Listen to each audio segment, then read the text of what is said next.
दुख का ये जो दुख आते हैं वो किन किन रास्तों से आते हैं और उन दुखों को कैसे जीतना चाहिए। तो रामायण में सूत्र दिया गया, काल कर्म स्वभाव गुण घेरा। काल से दुख आता है, देखिए ना, क्या मनुष्य का शरीर बूढ़ा होता है, मनुष्य के शरीर में मृत्यु आती है। कोई व्यक्ति चाहे भी तो वृद्धावस्था को रोक नहीं सकता, कोई व्यक्ति चाहे तो भी मृत्यु को रोक नहीं सकता। लेकिन अब अगर कालकृत दुख आवे तो क्या उपाय। कभी कालकृत दुख उपाय आया तो एक व्यक्ति तो रोता रहता है, हाय मैं बूढ़ा हो गया।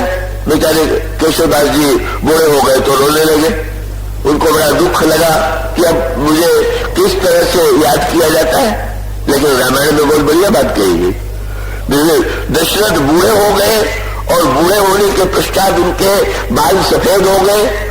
केशव का तो प्रसिद्ध दुआ आपने पढ़ा ही होगा, केशव केसन यश करी जस हरिऊन कराई चंद्र बदल मृगलोचनी बाबा कही जाए।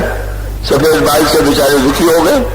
और दशरथ जी ने वो बस अंतर यही है, वो वृद्ध दशरथ भी हुए का जिस समय वो सिंहासन पर बैठे हुए थे, अचानक दशरथ जी ने दर्पण ले लिया और दर्पण लेकर के उन्होंने अपना मुख देखा और मुख देखा तो देखा कि सिर का जो मुकुट था वो टेढ़ा हो गया था।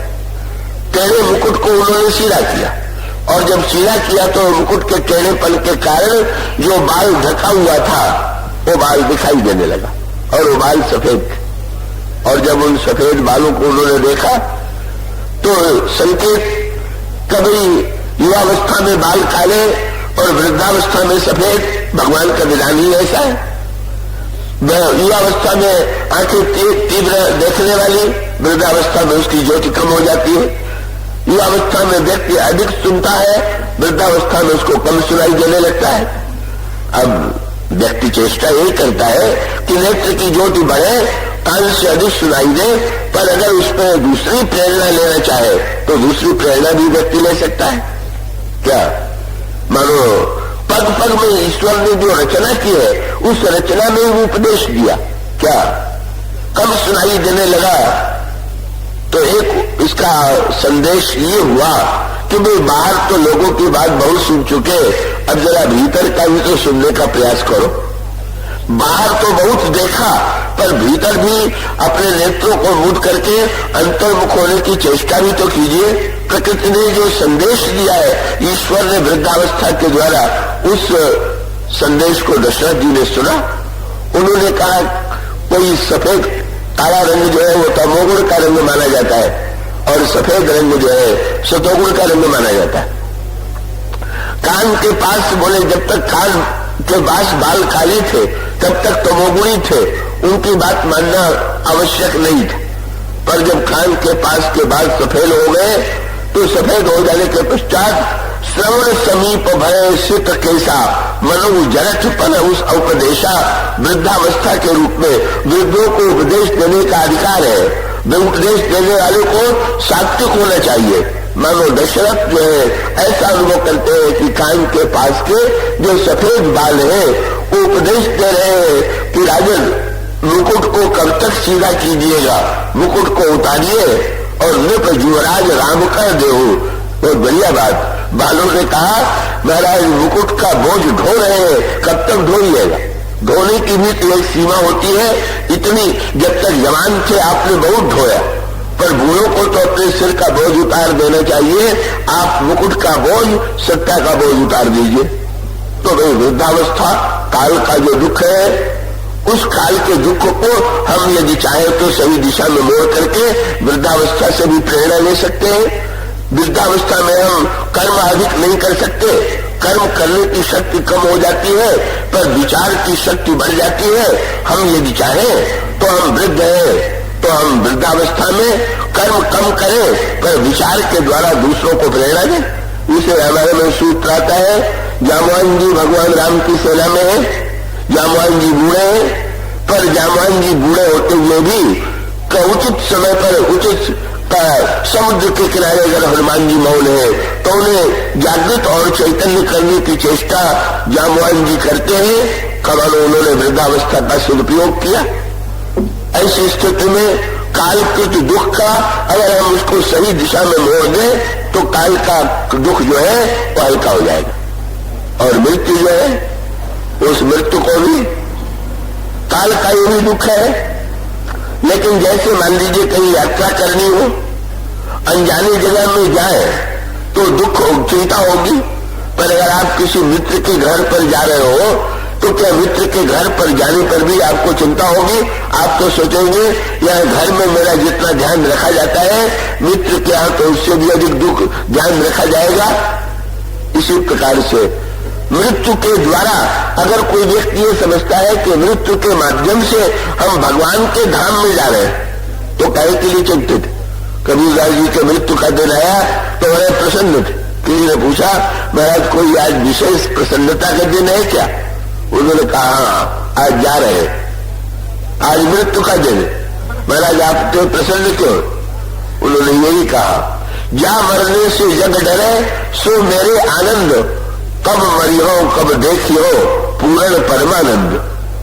करे प्रभु से मिलने के लिए जा रहे हैं, इसमें डरने और भयभीत होने की क्या आवश्यकता है? और उसका अभिप्राय यह है काल के दुख को भी यदि हम चाहें तो विचार के द्वारा, भावना के द्वारा उसको मीठा बना सकते हैं, उसको हल्का बना सकते हैं, और बहुत नहीं तो कम से कम झेलने के लिए कुछ न कुछ विचार की शक्ति तो आती है। ये काल का दुख है।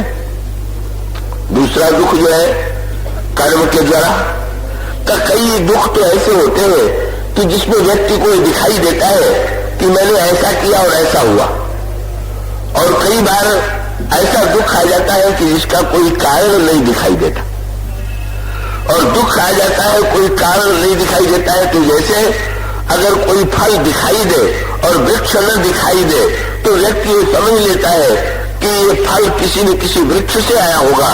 इसी प्रकार से अगर कोई ऐसा दुख आ जाए कि जिसका कारण न दिखाई दे तो यही समझ लेना चाहिए कि हमारे पूर्व जन्म के कर्म के वृक्ष से ये फल मिला। और तब उसमें भी दो बात है।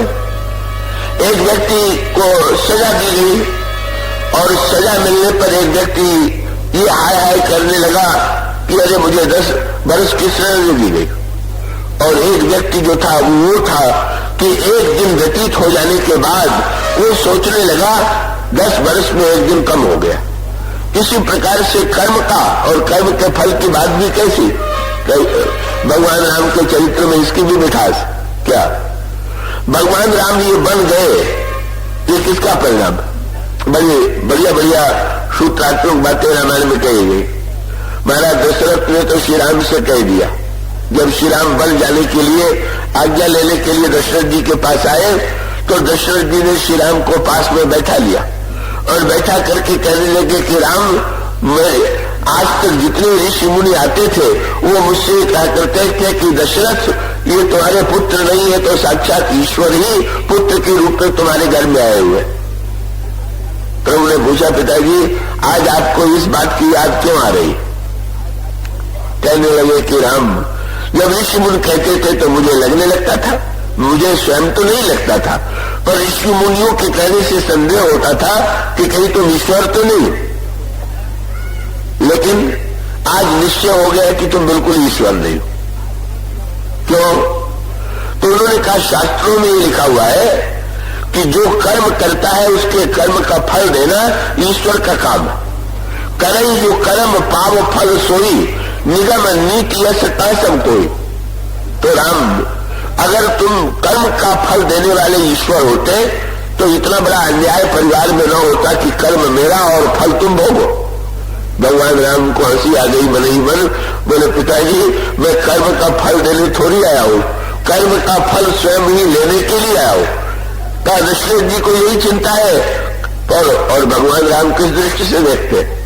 देखिए ना, आज वो प्रतिकूल परिस्थिति यदि हमारे जीवन में आवे तो हम ज्योतिषी को कुंडली दिखा देंगे, और ज्योतिषियों ने तो भगवान राम की भी कुंडली बनाई है और कुंडली में उन्होंने फल भी घटाए हैं। अगर किसी ज्योतिषी से पूछ दिया जाए राम को वनवास क्यों मिला तो आपको ज्योतिष शास्त्र में इसका उत्तर मिलेगा। अंगारक विरोधे न रामो राष्ट्राधिवास्त्र, मंगल खराब हो गया था इसलिए राम को बन जाना पड़ा। तो ज्योतिषी तो कहते मंगल खराब था, फल की दृष्टि से दशरथ जी कहते हैं मेरे कर्म का फल आप क्यों भोग रहे हैं, मुझे क्यों नहीं दे रहे हैं? पर भगवान राम ने कर्म के फल की व्याख्या बदल दी। उन्होंने महर्षि वाल्मीकि से कहा कि महाराज जी, मेरे मन में ये प्रश्न था कि कैसे पता चले कि मैंने पूर्व जन्म में अच्छे कर्म किए हैं कि नहीं किए। बोले प्रभु ने कहा कि अब मुझे पता चल गया कि पूर्व जन्म में मैंने बड़े अच्छे कर्म किए। कैसे? तो प्रभु गिनाने लगे। देख लीजिए, मेरे बन आने से लोगों को लगता है कि बड़ा संकट आ गया, पर कितना बड़ा लाभ हुआ समाज का। तात वचन, पिताजी के सत्य की रक्षा हुई। और फिर पूरी मात हित, कैकेयी माँ ने सदा मेरी इच्छा को पूरी किया, कभी मुझसे कुछ करने के लिए नहीं कहा। माँ ने एक अवसर दिया और इस तरह से माँ का ऋण उतारने का कुछ अवसर मिला। इससे बढ़कर के मेरी भी प्रसन्नता की बात क्या होगी। तात वचन पूरी मात हित।